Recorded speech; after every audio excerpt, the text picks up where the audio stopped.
Good morning madlang people. For today's video ay magluluto tayo ngayon ng isang masarap ulam tanghalian. Sinigang na lechon. So ayan guys, nagpakulo na nga pala ako ng tubig at nilagay ko na rin yung ating gabi at labanos. Ayan guys, malambot na yung ating gabi at labanos. So lagay na rin natin ang ating sitaw. Dagdag natin ang ating okra.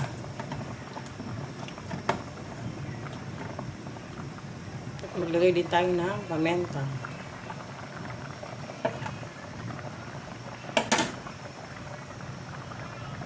Natin yung ating lechon.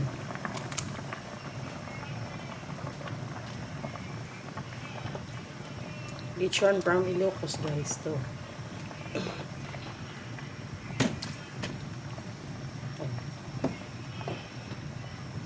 Ayan guys, nalagay na natin yung ating lechon carne. So, naglagay na tayo ng pork cubes.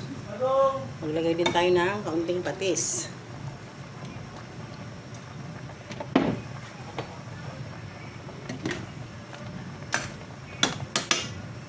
Maglagay din tayo ng asin. Kaunti lang guys at baka masobrahan ng alat. Ayan.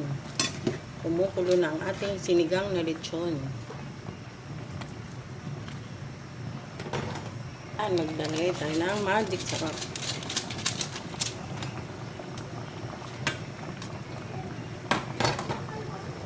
Lagyan na natin yung ating Knorr sinigang original.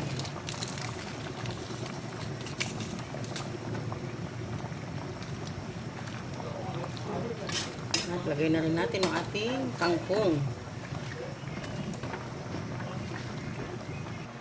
Ayan guys, luto na ang ating sinigang na lechon. Ayan, tikman natin. Sarap guys. Tama lang ang lasa. Tara, pwede na kumain. Salamat sa panonood. Tara, kain na tayo guys.